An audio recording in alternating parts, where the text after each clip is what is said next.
Thank you so much, Jonathan, for this kind introduction. And thank you, the entire Beyond Benign team, for organizing such a fantastic event. It's been a privilege to be part of the Green Chemistry Connections and also work with you for the past X number of years. So again, thank you very much.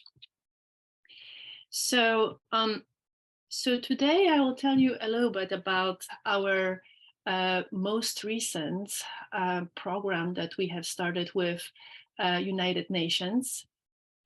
And this talk will be a little bit different because it's not just about sharing what we've been doing so far. It's really an active invitation to be part of the program and to participate in program as it grows and develops in the next couple of years.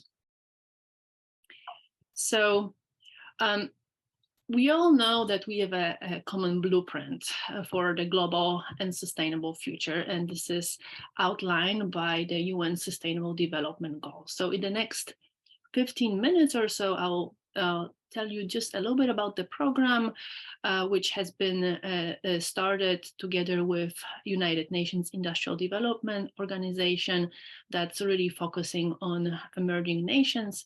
But the program itself couldn't really grow without support of Beyond Benign and ACS GCI. So the Global Green Chem Innovation and Network Program is really about creating an ecosystem which will allow green chemistries grow and development all over the world. And so the overarching goal is to create a strong global network which will support green chemistry innovation by boosting the development of different promising green chemistry inventions, but also amplifying the green chemistry voices throughout a very robust networking platform. So this is only a placeholder for our temporary website, globalgreenchem.com. So if you're interested to learn more, feel free to check it out. So who are we, and why are we even doing this in the first place? As Jonathan mentioned, we are a Center for Green Chemistry and Green Engineering at Yale, and there are 4 different objectives to our work. First of all, we are a research center. We advance science. We do basic research. We have a lab. We perform experiments. We apply for grants. We develop different research tools. But in addition to advancing science through research, we also believe in catalyzing implementation. So whatever research is done at the center, we try to catalyze it so it grows beyond university and the lab. And it translates into potential industrial partnerships or even potential startups. And so the example of such work is, for example, our company that's a spin-off company, which is now based out of New York, that produces sustainable vodka and aviation fuel. Another pillar of our work focuses on preparation of the next generation. So anything from development of education materials to development of courses and workshops. We've been doing some extensive work with Beyond Benign, and actually many of you who are on the Zoom call today with us. So we truly believe that the next generation need to be well prepared in order to carry out the green chemistry mission. And so just to flag a great resource that has been released in 2022. It is called What to Expect When You're Expecting in a Lab, and it's a great review of different different hazards that are present and pregnant women should be aware of, especially when they are working in a laboratory setting. And finally, we are also raising awareness. So anything from media presence to conferences to public engagements, book writing, because we want to make sure that everyone knows about green chemistry and its mission and what it can represent.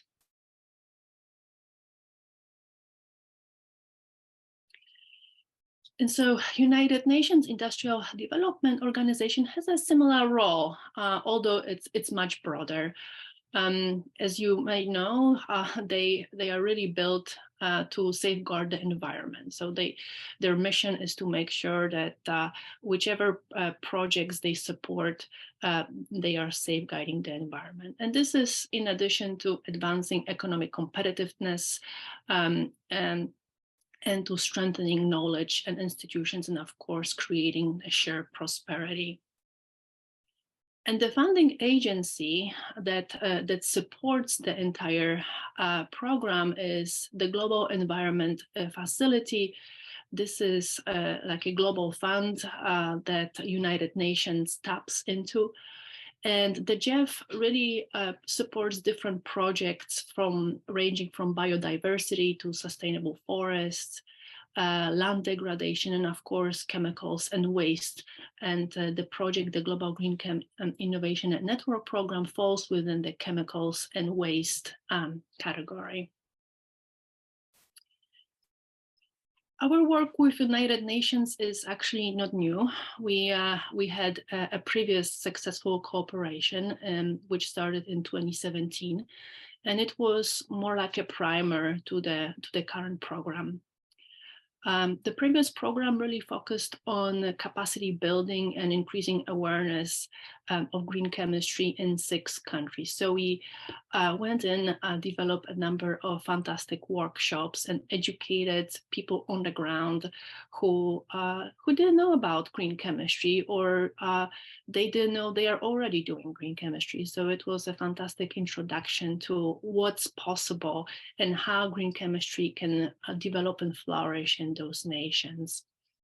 And that really became a stepping stone for the Global Green Chem Innovation and Network Program, which is taking the lessons learned from the first program, but really building on it. And so in addition to awareness raising and capacity building, we now focus on development of that global network that will connect like-minded people. But also we want to build tools that will support innovation and accelerate those innovations in different nations around the world. And that's going to come through an accelerator program. And finally, the big third component of this program is to focusing on transformation of industry, meaning a lot of industries out there, they do their own thing. They have their practices, they have their procedures, they have their systems. Many of them, unfortunately, are still not sustainable. So the role of the program is to come in and help them with better choices and transform some of the procedures and policies into ones that are more green chemistry oriented. So we'll work with them on a variety of pilot projects that simply replace those procedures that are polluting and unsustainable, excuse me. So let me walk through those 3 components in detail. So as you know, there are many green chemistry networks. Some are small, some are big, some focus on research, some focus on outreach and community. Many still feel very isolated and lack resources. There is certainly a desire to implement better and safer solutions, but really only a small understanding on how this can be done in a better way that doesn't use hazardous materials. And so this global network will connect individuals that will form a platform to communicate, create, and learn. And specifically, the platform will invite entrepreneurs who are seeking mentors and investors for new and disruptive technologies. Or, for example, investors who are looking for sustainable technologies for their portfolio. Um, Green chemistry and green engineering experts who are interested in networks and ideas exchange.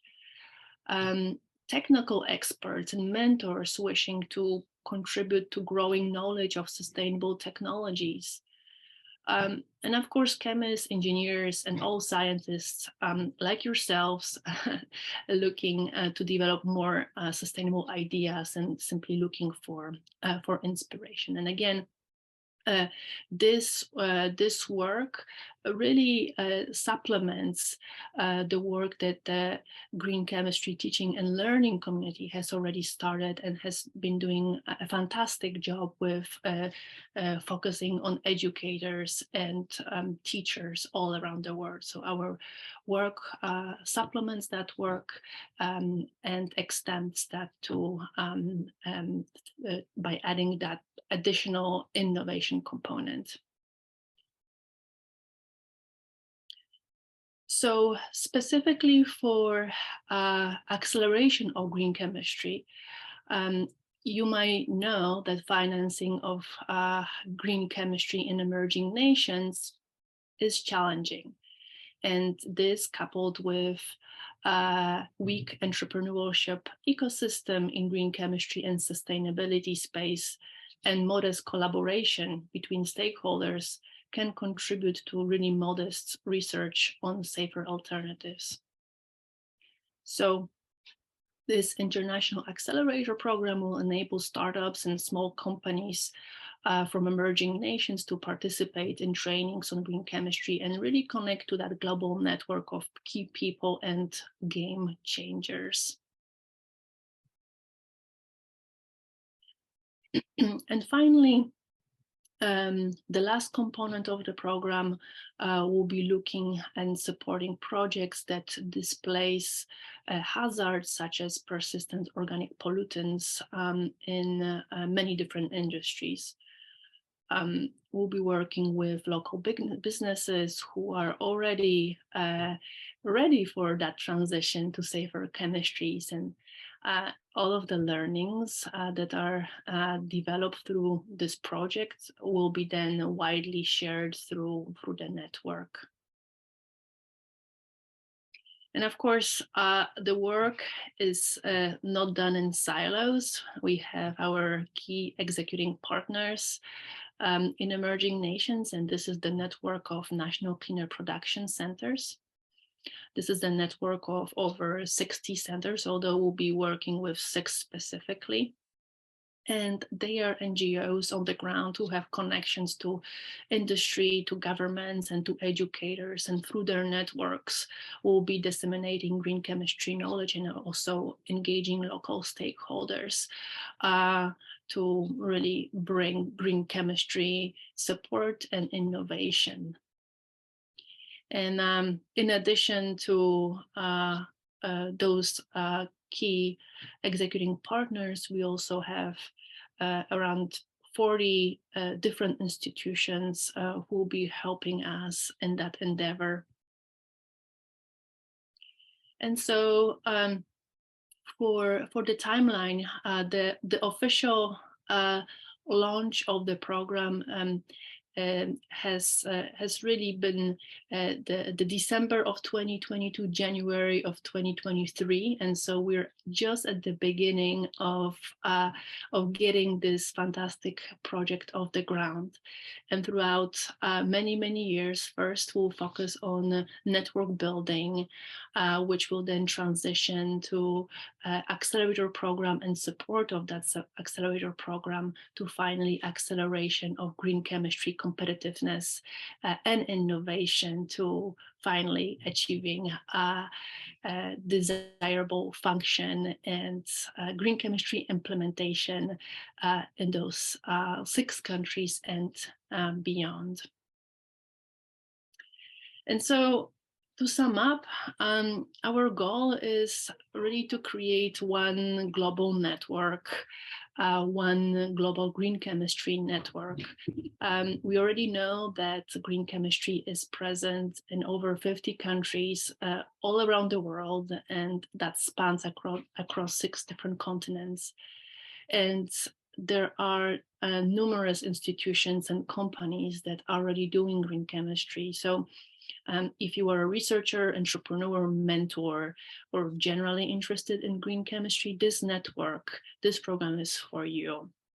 And so feel free to get in touch with me and my team to learn more.